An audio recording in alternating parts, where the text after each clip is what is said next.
We're sitting here with Chaz Jankel and we're gonna talk about his career with the Blockheads and sort of try and go full circle with well, delving off into some of your solo stuff and yeah, coming back round to present day and some of your collaborations and mention your new album and whatever else sort of crops up. So yeah, Chaz, tell us about where it all began. How did you get into music from sort of way back? You know, what happened was I started playing guitar when I was 7. My parents bought a little Spanish guitar, and I started playing and learning guitar when I was 7. And pretty soon after that, they got a piano. They'd originally got a piano in the house a few years beforehand, but my brother showed very little interest. But apparently, I sort of reached up. I was only about that high, so I reached up and kept sort of playing a middle C, or playing some notes on the piano. I thought, oh well, he's got some interest. So they got a piano in when I was about, as I say, when I was 7. So from that age, I've been basically going between the two instruments ever since that day. Yeah, obviously you got into playing and performing at an early age, and then into your teenage years, what were you up to? I had this very fervent interest in playing music. I played with odd bands, and I was unfortunately sent to a boarding school, which was a bit of a prison. And I joined a school band there called Call of the Wild.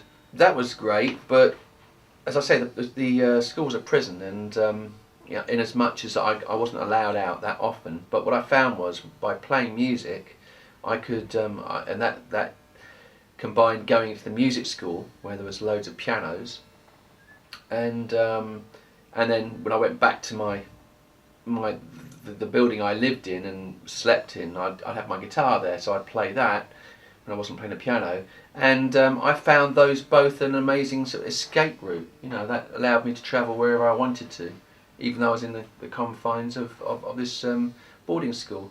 And so that kept me alive, kept my spirit afloat. The other interest that I had at school was art, and I was very fortunate to get a place at St Martin's School of Art, which is still there in the Charing Cross Road today. Whilst I was there, I'd started playing with a band called Byzantium.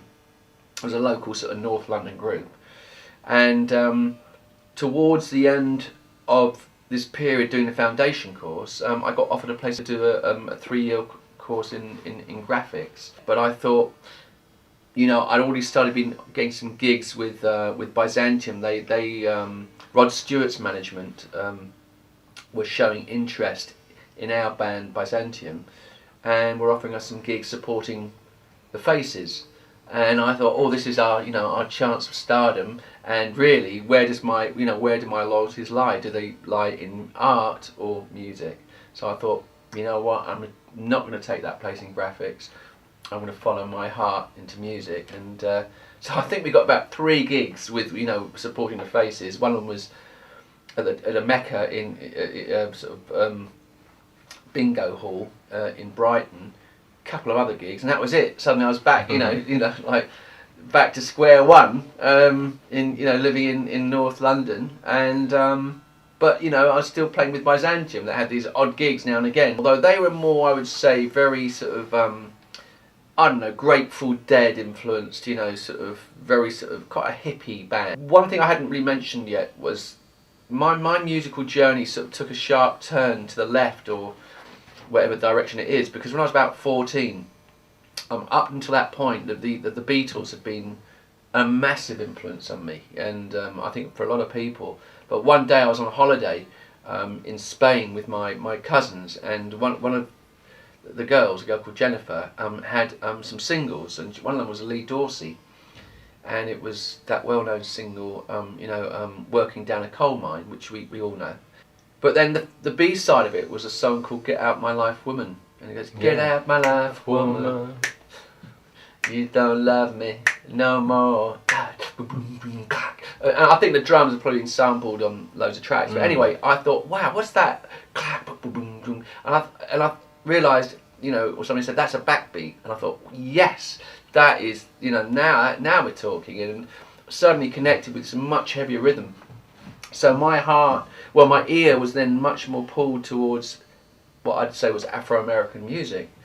And so all my friends were still into the Beatles, and I was basically getting much more pulled towards, you know, actually American blues, people like Albert King, and then eventually that moved on to Sly and the Family Stone, who I started, you know, once again I heard them for the first time in Spain, you know, I think it was my cousin, or probably in a disco around about, you know, the late 60s. You know, I heard Sly and the Family Stone, and that, once again, I thought, wow, this is amazing music. That made me really excited. So, in my early 20s, even though I was a member of Byzantium, who were this sort of slightly hippified group, very good with harmonies, and it was fun to be in, but my heart was much more groove-oriented. And how did you sort of come across Ian? I was about 24, 25. I was still living at home with my parents, and I went up to this music shop in Shepherd's Bush called Morris Plaquet. And I bought a Wurlitzer electric piano, and I told the manager of the shop, I said, if you've, you know, I said, here's my telephone number. If anybody needs a keyboard player, you know, tell them to give me a call.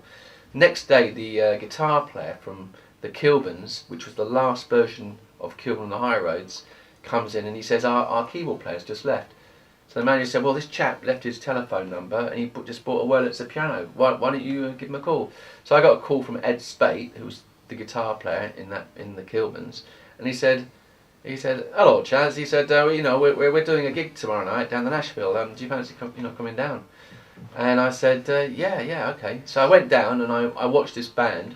It was, you know, the Kilburns, and there Ian Dury was up the front, standing with he had a sort of like a Tommy Cooper fez on, a red fez, and the sax player was a spitting image of what's his name?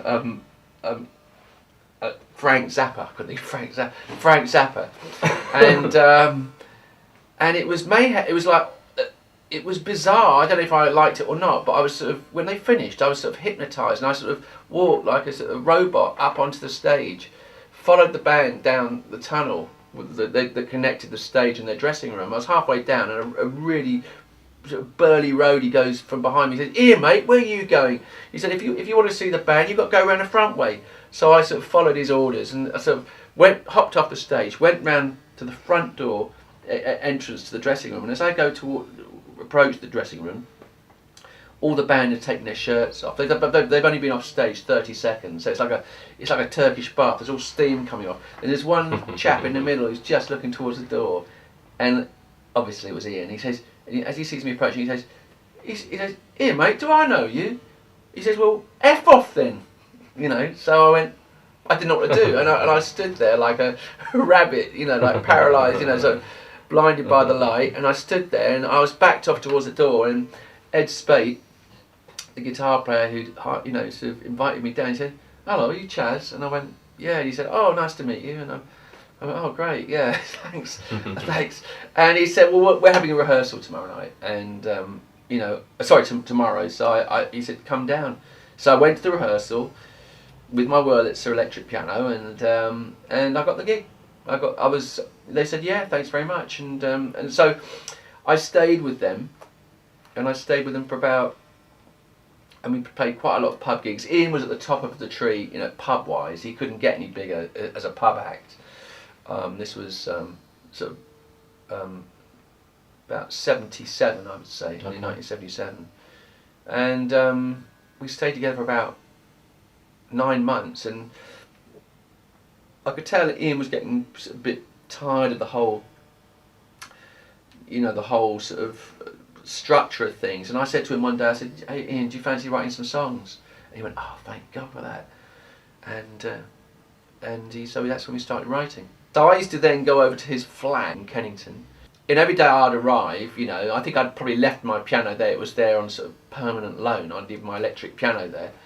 There'll be a pile of lyrics on a sort of trestle table that he used as a work table, and I seem to remember there'll be this lyric, "Sex and drugs and rock and roll," which would either be on the top of the pile or one under, you know, just be under the top lyric.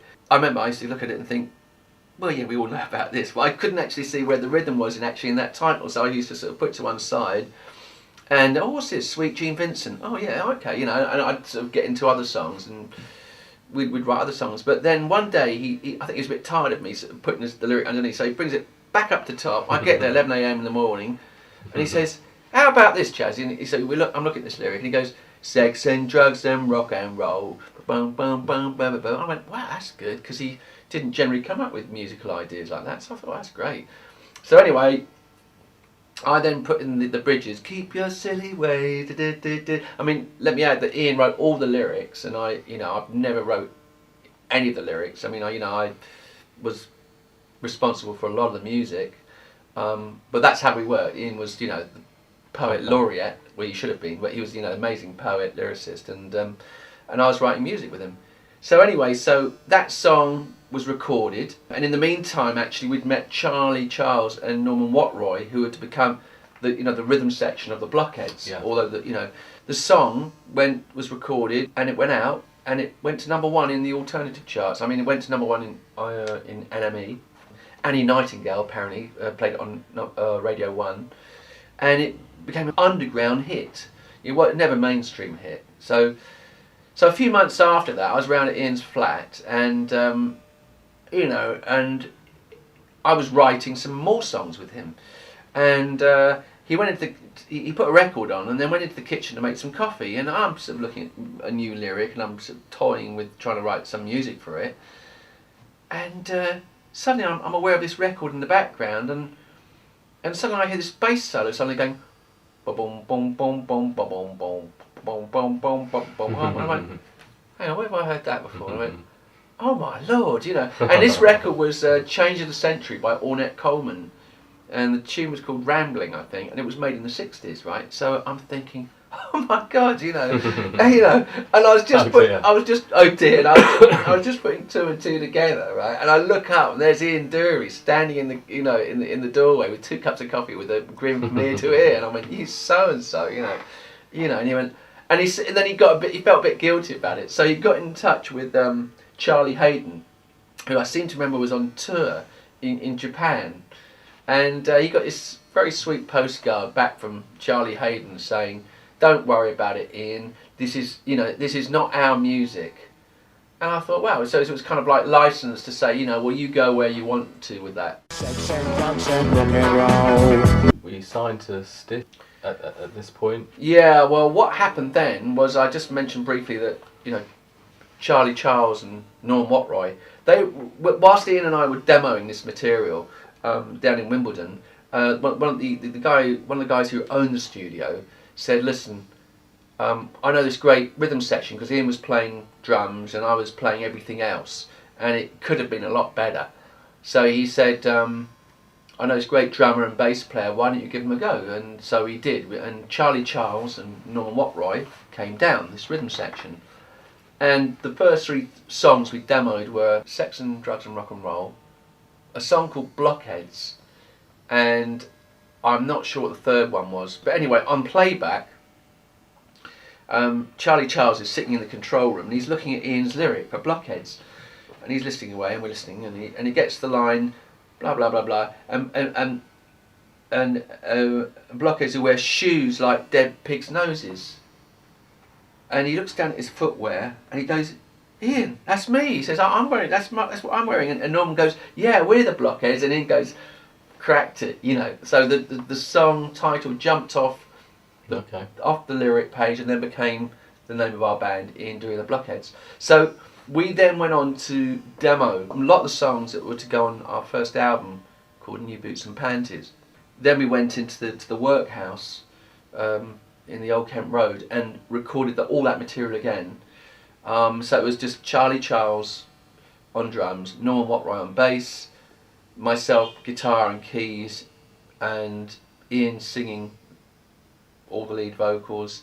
There was a couple of overdubs. In fact, Ed Spade played a little bit of guitar, and Jeff Castle added some mini moog on Wake Up and Make Love with me. But that was it. Ian, in the meantime, had done a deal with Stiff Records. So Stiff had put out Sex and Drugs and Rock and Roll, and they were going to put out New Boots and Panties, and they wanted us to tour. And we said, you know, to Ian and I said to the rhythm section, you know, will you come on tour? And they said, yeah, but only if we can bring Mickey Gallagher and Johnny Turnbull, who were members of the group that they were in before they worked with us, and the band was called Loving Awareness. And we said, yeah. They came into the band, and Ian brought in Davey Payne, who was a sax player who he'd worked with in Kilburn on the High Roads, and that then became the Blockheads. And that, you know, we toured for like, you know, for 20 odd years with that setup.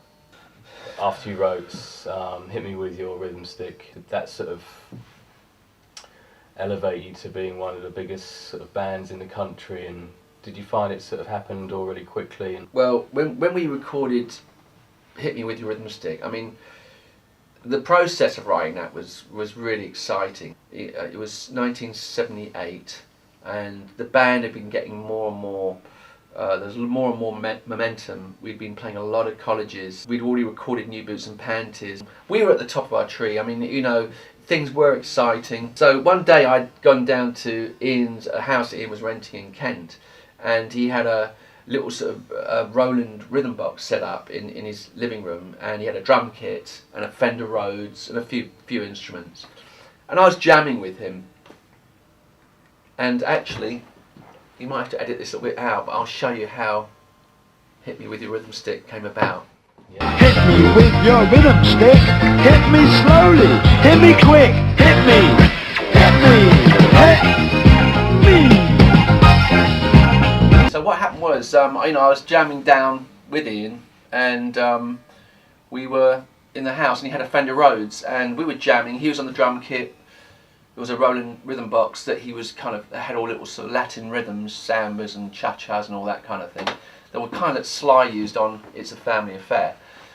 I wish I had one now. They're excellent little rhythm boxes. Anyway, so so he was on the drums and he's laying a beat, and I was just, you know, we were about an hour and a half into jamming, so it was all getting, it was cool, but, you know, let me show you what I was doing. So I was just kind of going,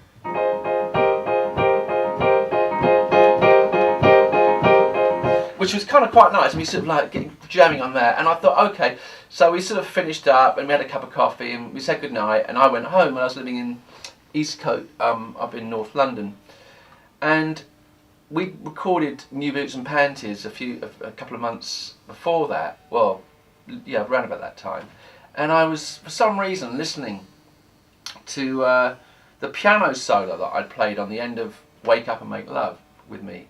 And I thought, why do I like that piano break? It was something I liked about it, and then I pinpointed what it was, and what it was on the end of Wake Up and Make Love With Me, I precede a little piano solo by going,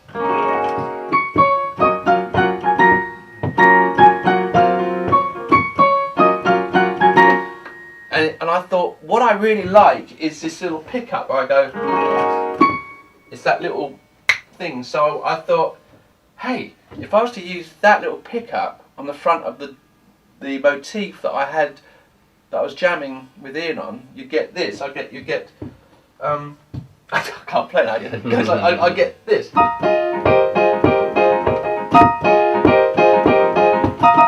I thought, wow, this is great, you know. So I basically thought, I called up Ian and I said, you know, you've got to hear this.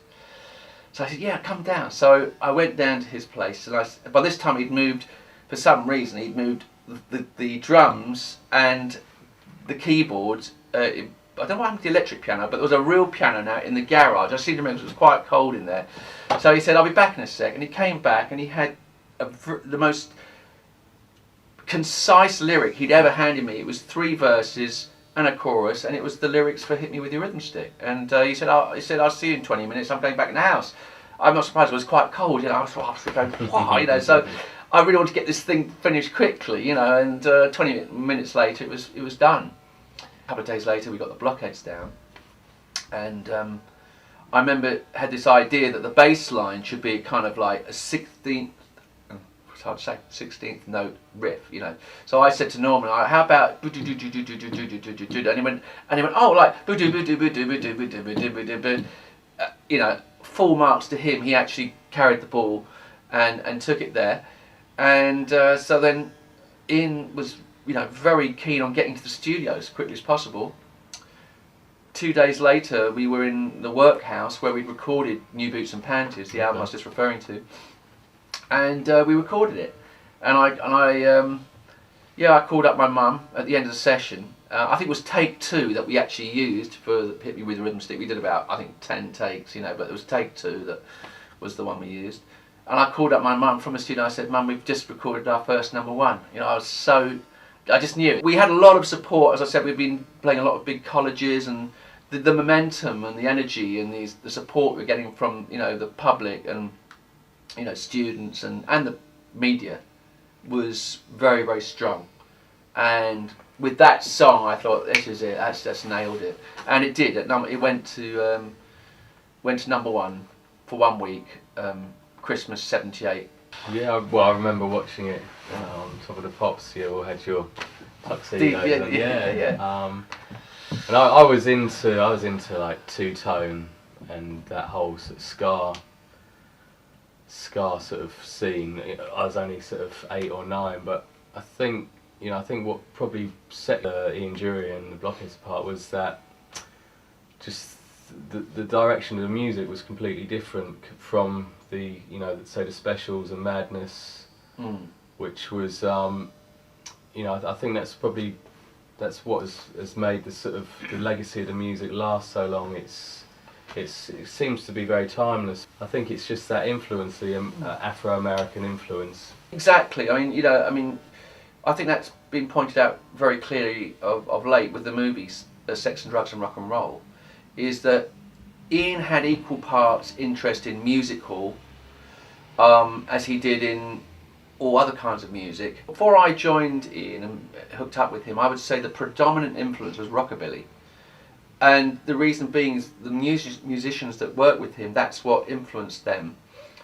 And Ian was 10 years older, so he would have been listening to his people like Gene Vincent, for example, and his heroes, you know, like who was one of his heroes, and you know, probably Elvis, early Elvis, but that was 10 years ahead of me, and he was 10 years older, so the music I was accessing was music after that event, i.e. the Beatles, and then when I got into Afro-American music, that was the influence that, you know, I brought to Ian.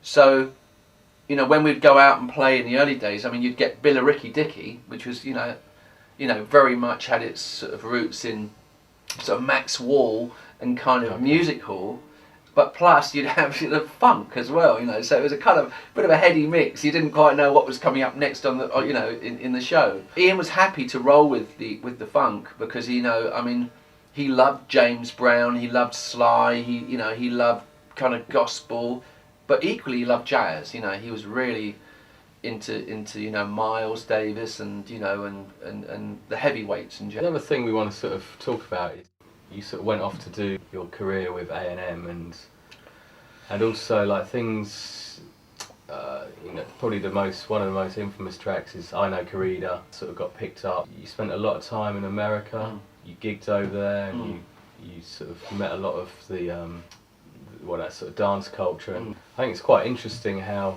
you sort of ended up there. In the film it sort of mentions that there's a little scene where you sort of tell Ian, I'm going to leave, and were you already writing your sort of, did you have a sort of an idea where you could go with your side project? I did. I mean, in 1980, the band Ian Dury and the Blockheads was very, very, it was at it, you know, it never got more popular than that. That was the peak of it.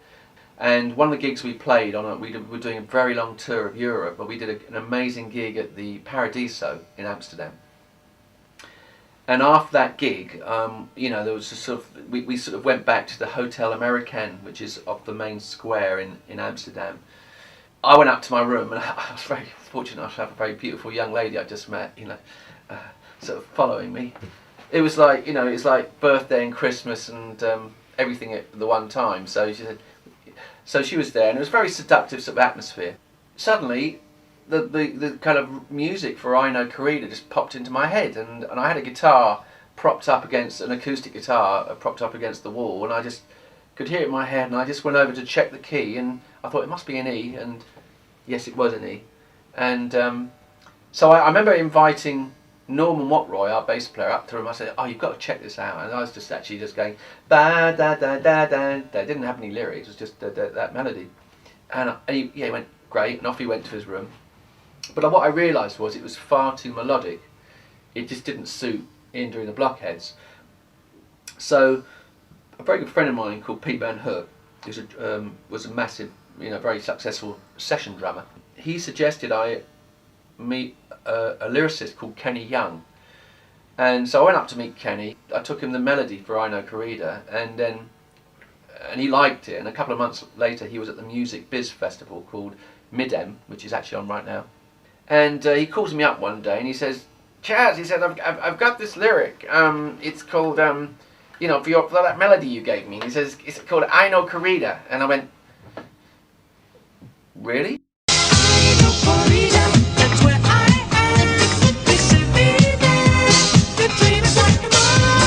So he starts singing it, and I had no idea what he was singing about, and he starts telling me about this sort of, this sort of sexually oriented sort of Japanese movie, and I'm going, oh my lord, what, I just wanted to, a simple sort of, don't leave me because I love you a lot kind of lyric, So suddenly now I have a song called I Know Corrida, and I had one other song that I was really sort of jamming on, a song called Am I Honest With Myself Really? On the strength of those two songs, I went to A&M and I got a record deal. So I was signed really in LA. That was where the deal was set up via Derek Green, who was the head of A&M in London. He answered to Herb Alpert and Jerry Moss, the A and M of they are the A and the M of A&M. And so I used to go to LA quite a lot, and just to meet them every year or so. And also I'd go to New York, and there was a girl working for the New York office of A&M who would every now and again suggest that I got together with various artists. Hey, how about you doing this and that? At one time, for example, she said, what about you doing a session with Willie Colon and Brenda Jones? Well, Brenda Jones was a sort of local session singer living in New York, and Willie Colon was massive, Puerto Rican, sort of, he's a god in that world, and he had an amazing rhythm section. So one time I'd go to New York, and a session was put together, with various elements, and me from London doing that. I would be going to New York quite a lot. In the course of those events, I wrote a song called Glad to Know You. With Ian Dury wrote the lyric, and that became for some reason became a huge sort of club anthem, which Larry Levan picked up on, and so I went over and met Larry, and was very proud standing in his DJ booth, as the whole club was sort of getting down to Glad to Know You. And there was sort of kind of strange offshoots to that. For example, I did a show, the Hot 100. It was a Billboard sort of awards ceremony, and actually it's up on YouTube right now, and I'm doing this terrible dance. But I was actually the only white artist on the show, and I don't know to this day whether they set me up or what. It was, and so I'm standing behind the curtain. And the Jones Girls are out the front at the podium saying, "Our next artist has been voted Dance Artist of the Year. Please put your hands together for Chaz Jankel." The audience go like that. I need to add that Maurice White and Quincy Jones were sitting in the front row, right? There's 450 other punters all watching this. The curtains open and I come down expecting to hear the opening riff to Glad to Know You. Diggy diggy ding, diggy digging ging. None of that. I was halfway down the steps and I actually was so into my own thing, trying to look cool, that I hadn't realised they put This Is a Man's World by James Brown on. And I'm sort of doing my thing, and suddenly I thought, oh my God, they've set me up. Well, no, this isn't my song, so I thought, what do I do? So I sort of walked backwards up the stage and they closed the curtains. The audience were falling about. That was the funniest thing they'd ever seen. And they said, don't worry, we'll take it again. So then I had to take, do it all over again, and sort of, that's what's up on YouTube. Yeah, and we're going to talk about your your soiree you had with Ian out in Compass Point. Mm-hmm. And so how did that come about? That was for the third album. Yeah, I believe it was about 1983. Forgive me if I'm out by a year or two, but Chris Blackwell, the boss of Island Records, thought it'd be a good idea if Ian Dury made an album with Sly and Robbie. He thought it'd be quite an exciting experience. So he invited him out. Ian was now on Polydor. He'd signed a deal with Polydor, and invited Ian out to Compass Point Studios in the Bahamas. And Ian just said, would I like to go along and, as his sidekick? And at that point, I hadn't even heard the material. All I knew was that we had 2 weeks booked, and out we went. We went out to Compass Point, and the most sort of significant song of that session was Spasticus Autisticus, which is featured heavily in the movie, Sex and Drugs and Rock and Roll. And whilst we were out there, Tom Tom Club were making their first album that included Genius of Love and Wordy Rapping Hood, which is where I met Laura Weymouth and Tina and Chris France. And also that's where I met Sly and Robbie, that they were out there. They were a regular rhythm section. I think they were working on the Grace Jones album at the same time. So yeah, you cut the album. Spasticus was another big sort of club smash. Spasticus was a big club smash, and in fact, when we came back to England, that was the lead song on the album of those sessions. The album was called Lord Upminster, but as I say, it was recorded with Sly and Robbie, and the only song that survived from those sessions, but then we performed it every gig we did after that with Ian and the Blockheads, was Spasticus Autisticus, which I actually think is probably Ian's most powerful song. The song I would probably quote from, if I had to quote from any song where I think it really, came right from Ian's, the centre of Ian's being, it would be Spasticus Autisticus. And also there's a Facebook group for Spasticus Autisticus, which is commemorating the death of Ian Dury on the 27th of March. Well, the whole thing about the movie is that, and the climax of Sex and Drugs and Rock and Roll is that the irony was that Ian wrote a song to champion the plight of being disabled, and the BBC misunderstood it and thought that Ian was having a go at disabled people and wouldn't play it. This was in the year of the disabled. They wouldn't play the song during the day, but they would play it after night, after sundown. And Ian found this a huge irony, and so there is a movement now on Facebook all these years later to try and get Spasticus Autisticus to #1 to coincide with Ian's death, which happened 10 years ago. But this year they're trying to get it to #1, and a bit like the Rage Against the Machine was #1 at Christmas to sort of counteract, Simon Cowell's awful, endeavours in music. This is we're trying to put things right, and apparently there's a huge support on Facebook and from people to try and get Spasticus Autisticus into its rightful position at #1 on the charts. Tell us about some of the recording sessions out there, because there's the one engineer, Stephen Stanley, and the infamous Stephen Stanley. Yeah, he was born out there. He was already working at Compass Point. Yeah, he was. I think he started off as a young engineer. I think he's from Jamaica originally, Stephen Stanley, and he was a very sort of very lively, witty, sort of sarky kind of geezer. And he's the only person I ever heard take the piss out of Ian. I mean, Ian was usually one step ahead, Ian Dury, but Stephen was all over him, and Ian had to sort of back. Well, okay.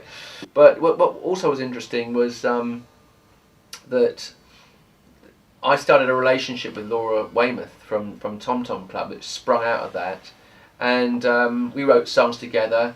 and I went back out to the Bahamas, out to Compass Point, and made another solo album for A&M. It was my third solo album. It was called Chaz Jankel, and during that period, my sister Annabelle, who was a film animator at the time, made the Genius of Love video for Tom Tom Club, based on drawings by a New York artist called Jimmy Rizzi, and Annabelle and her partner at the time, Rocky Morton, made the video for Genius of Love.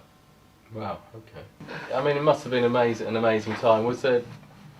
Did you ever think to yourself, is this going to last forever, or enjoy this moment? Did you ever feel like that, or did you just go with it? Did I think it would last forever?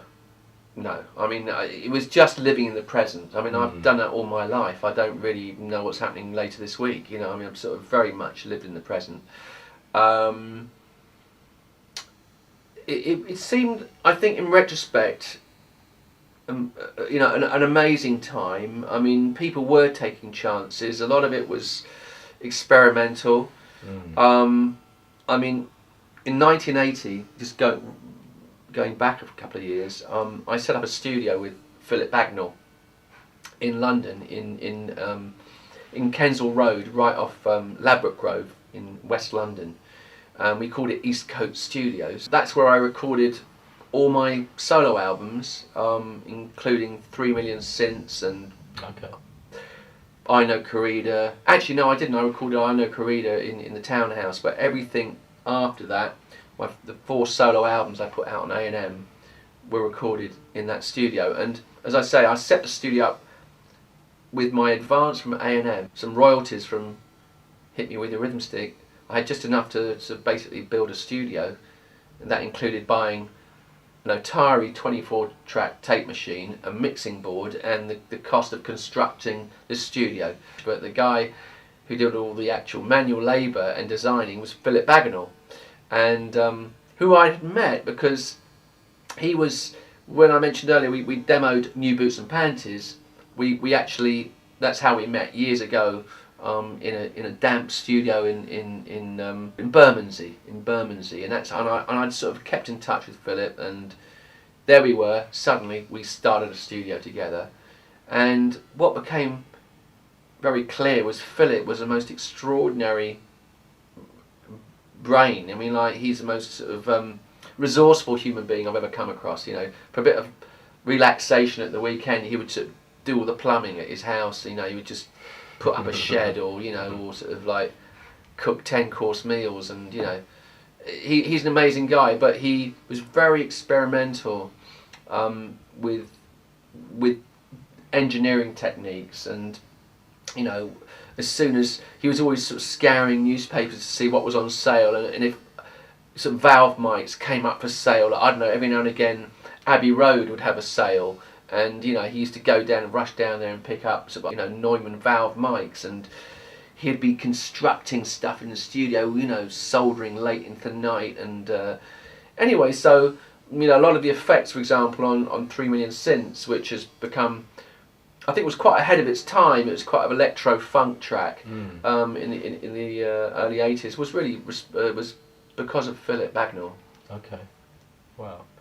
Well, no, it's been great chatting to you, and we just want to sort of bring everyone up to date with, what you're doing now, apart from talking to us. You've been collaborating with Robbie Williams, that's true? Yeah, I mean, well, over the last few years, I mean, it's sort of been quite a busy period. Well, a couple of years ago I got together, and Chris Briggs, the well-known A&R man, and one of a very creative force in the music biz side of music, suggested I got together with Robbie Williams, and so I went over, and fortunately, I mean, he's a lovely man, but he was working with a lot of different writers, etc., and I'm very happy the fact that he's included one of the songs we co-wrote called "Do You Mind" on his new album. So that was good. That was really good. That's on the new album. It might be released as a single.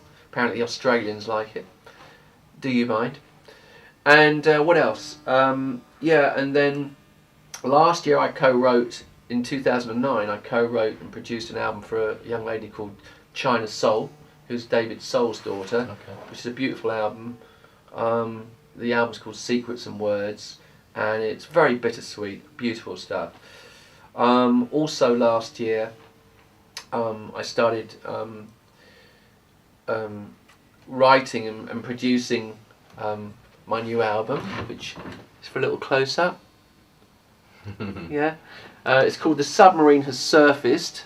Yeah, and I'm featuring 5 different singers on this, I'm including myself.